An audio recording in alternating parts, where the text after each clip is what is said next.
So in the last 4 years, we've seen an aggregate inflation of about 26%. So that's a quarter of your purchasing power, phoosh, gone, just disappeared across the board. We saw $11 trillion get printed in the last 4 years. In this episode, I sit down with Stefan Rust, founder and CEO of Truflation, a blockchain-based financial data service that provides real-time economic and inflation data. The budget deficit has just gone out of control, where the debt has been accumulated nearly $40 trillion. I think it's so hard to even fathom the magnitude of $40 trillion. How big is that? What will be the impact of DOGE's aggressive cost cutting? Will it cause a short-term reduction in the size of the US economy? Some people have been talking about the risks of deflation. Is that really a concern? And what will be the impact of Trump's tariffs? This is American Thought Leaders, and I'm Jan Jekielek. Stefan Rust, such a pleasure to have you on American Thought Leaders. Thank you very much for having me. Look forward to this, really. There's been a lot of interesting things happening in the US, specifically at the US Treasury, with the DOGE efforts of Elon Musk and a number of others. What's your reaction to this? Fantastic. In summary, I think, it's long needed. I think budget deficits have been just growing and accumulating. Regulations and bureaucracy has just been layered on top of each other every single year, every single new administration. There's never an extraction of old laws. And ultimately, this is a good thing. It's cleaning up shop, really, and tightening up the budget again and trying to get back to normal household management and budget management, which is a good thing. Well, so lay out for me what that actually means, right? Getting back to normal household management, how is it different? So we at home, we all have to manage a budget, right? We cannot spend more than we have, or there are times where we can spend a bit more and extend our sort of habits. And there are times where we need to retract them and save a bit on our, expenditures. And I think, the government hasn't done that. I think in a lot of the West, we've constantly expanded, and there's never been a budget decline, a dropping of specific departments. There's only been growth, and especially in the government area, departments have grown, employees have grown, regulations have grown, legislation's grown, and the whole sort of institutions as such has also grown. And so when does it stop, and when does it start leveraging technology to really start improving efficiency and driving efficiency in terms of streamlining processes, using technology to minimize increase in labor, execution speeds? How do I increase that using technology? Standardization in terms of once you've submitted, I have an identity, it's already applicable on a permission basis across all the different government departments, et cetera, so many angles. So when we were speaking offline, you said that you actually see a future where the US economy could grow quite a bit more due to such efforts. But explain to me how that's connected.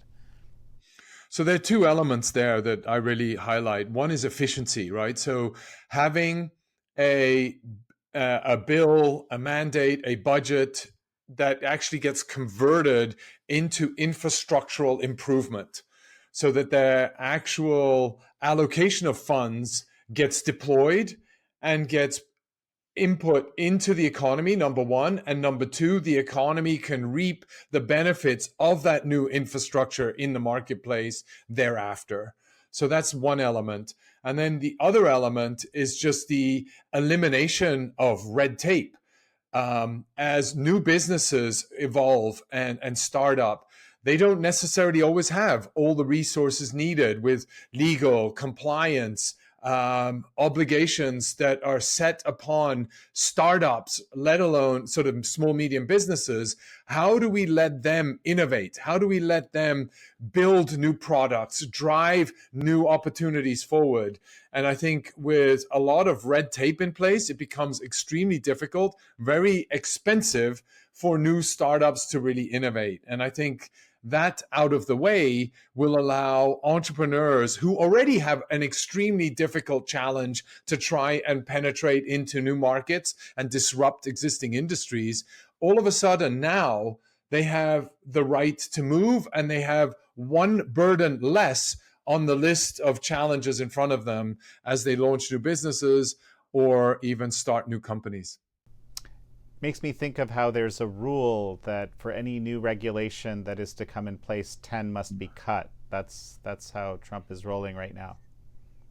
And I think that's the right way. I mean, I also think that we should have time limits on new rulings.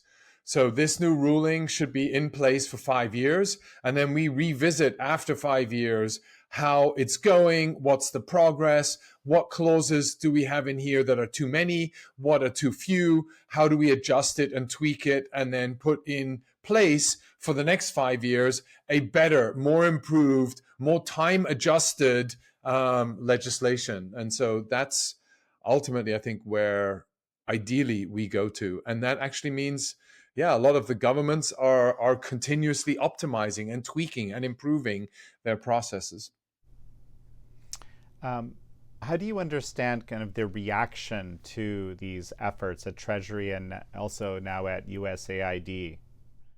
Yeah, look, it's never nice, and as a founder and a CEO of a company, it's always challenging. You want to keep as many of the team members you possibly can, but you're always also looking to forward the business. And, reductions in headcount are never nice. It's always tough.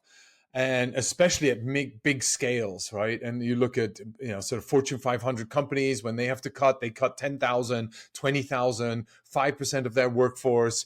That's a significant impact. And now I think for the first time, a government is experiencing what that feels like. We have to offload this department. We have to shed this product unit. Those are all sort of decisions that leaders have to make when forced with financial limitations that are put upon them, either for not achieving revenue targets, for overexpending in specific areas, or not hitting the P&L targets that you wanted to hit. And for the first time, the budget deficit has just gone out of control, where the debt has been accumulated, nearly $40 trillion. I think it's so hard to even fathom the magnitude of $40 trillion. How big is that? I mean, nobody can even imagine what that means in scale. Stefan, just one quick sec. We're going to take a break, and we'll be right back. And we're back with Stefan Rust, founder and CEO of Truflation.com. Well, so let's talk about the company that you are the founder and CEO of, Truflation. And so, of course, you look at inflation. This is your bread and butter. What is the connection between that $40 trillion debt and inflation? So in the last 4 years, we've seen an aggregate inflation of about 26%. So that's a quarter of your purchasing power, phoosh, gone, just disappeared across the board. And what does that mean? That means that people that go to the grocery stores 10 times a month are witnessing every single day the increase in the price cost of eggs, in the cost of goods, in the gasoline at the gas pump. So people are beginning to experience that and are feeling that. And if you're hitting 25% thresholds over a 4-year period, that's a lot. And I think it hurts a lot of people. And also, you saw $11 trillion get printed in the last 4 years. That's a lot of new money coming into the market. Which debases the existing dollars in circulation. So whatever you held would just get lost in value. At the same time, that is solely related to consumer price index. Another element that people forget is asset price appreciation. We saw a very large increase in asset prices. So everything started to become a lot more expensive. That's why the stocks, the S&P 500 is now at an all-time high.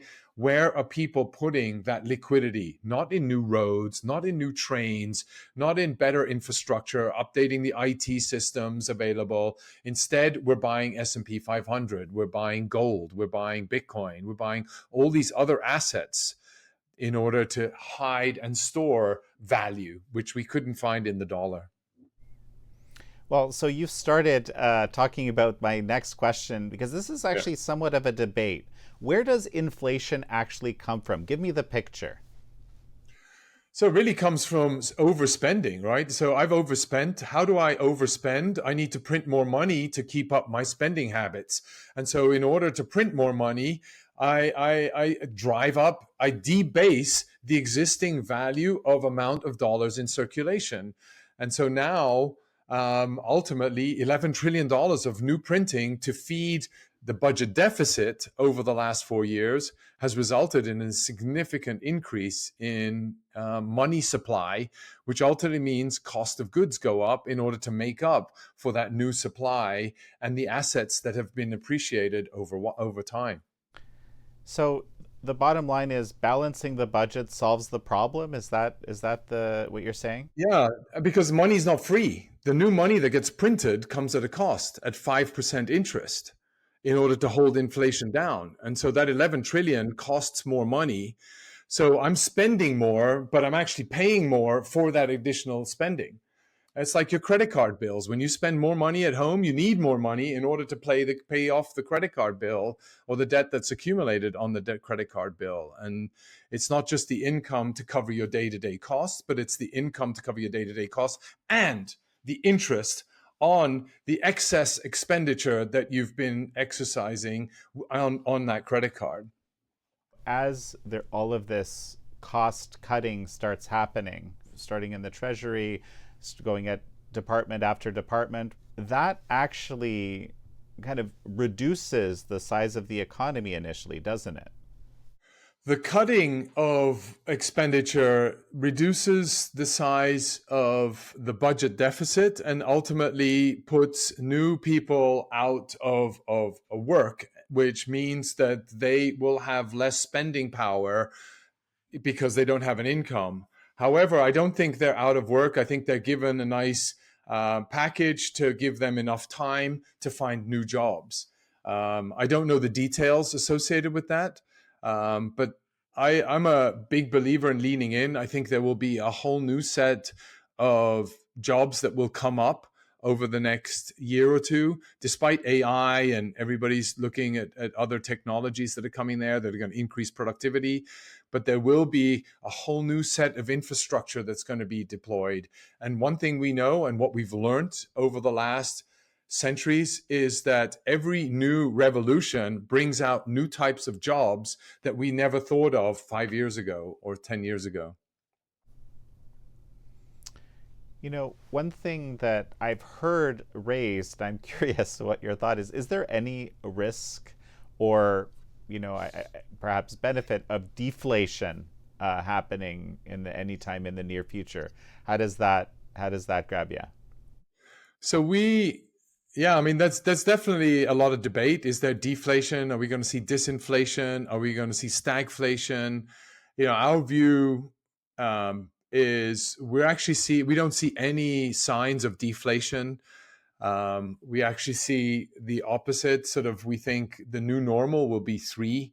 So we won't see 2% of inflation. We'll see 3% of inflation. Why? Because we just see the economy's really strong. The markets, we're going to see more money printing. We're going to see more investment into infrastructure. We're going to see better allocation in funds. We're going to see follow through into the market, which will generate income and increased income of the people in the workforce. And so as a result, prices are going to stay at a pretty high level, or at the level that they are today. They're unlikely to go down and drop. And the economy is going to pick up. And we think the economy last year grew at about, I think inflation adjusted, about 2.5%. So still really strong, the economy. And bear in mind, that's a whole Sweden a year. The US grew a whole Sweden last year. So that's a significant growth that comes on top into the market, which is pretty, phenomenal as the world's largest economy. It's I love hearing how bullish you are on the economy, by the way, because that's certainly not where my head has been at. Yeah. Just looking at basically as we started talking about the size of the debt and the growth of the debt and the cost of the interest payments themselves being greater than major departments in the U.S. government, and then of course the whole impact of that on the overall system, not just the U.S., Canada, my home country, and of Yeah. course Switzerland and Hong Kong and everywhere else. Yeah. You're not concerned? No, I think as long as these implementations can take place and the infrastructure investments and the commitments to improving infrastructure get put into place and red tape gets taken away, no, I think this is going to be a phenomenal acceleration that we will see in the market that I think will herald, the golden age. I'm a firm believer in that taking place, and I think the rest of the world is experiencing, and we've seen it happen in El Salvador. We've seen it happen in Argentina, what that impact can have on an economy, and how all of a sudden it is attracting investment. It is attracting capital into those markets where capital can have a much higher conversion rate from money to energy and ultimately yield the return from that energy. And I think that's ultimately what drives growth. And if the US and Trump and the DOGE team and the whole administration can turn that around, then I think we're going to see really, the next 4 years, maybe even the rest of this decade, see very attractive times in the market. So I was looking recently at a graph which showed relative tariff rates, U.S. on various countries and those countries on the U.S. And of course, we know that the president is quite interested in using tariffs as a tool, as a way to raise money, perhaps as a political tool as well. There's a lot of thoughts about why and how. There's some concern that these tariffs could have a negative impact economically. Where do you stand on this? So look, I experienced firsthand as an entrepreneur building businesses in China the benefit of tariffs and joint ventures and how China elevated itself from a developing country where everybody was riding around in bicycles to leading, in terms of electric vehicles, modern cities, amazing airports, fantastic transportation systems. All of that infrastructure was built off the back of tariffs.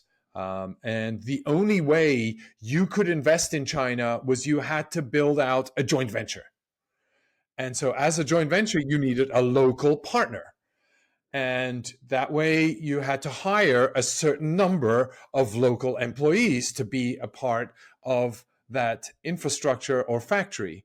And so ultimately that led to China being to where it is today, astutely, but also efficiently, and deploying 5-year plans. And if they don't hit their plan, whoever is fired or executed, which is not very nice, but that's ultimately how they enforce the achievement of their plan. Reciprocity, I think, is the word that Trump and his administration is using. And I think that is only fair to ask of in terms of trade. Trade is two-way or multi-party, but it's always two ways. One part is a buyer, the other part is a seller. And at the exchange, a successful exchange, both parties leave happy. I got money, you got goods. You got goods, I got money. And so ultimately, we're both happy with that outcome. We got to know each other. We negotiated with each other. We communicated with each other. We tried to understand each other's values. And thereby, we executed on a trade once we managed to understand each other's values and and we communicated along that way. So and that's ultimately where I think tariffs are going to be a good thing.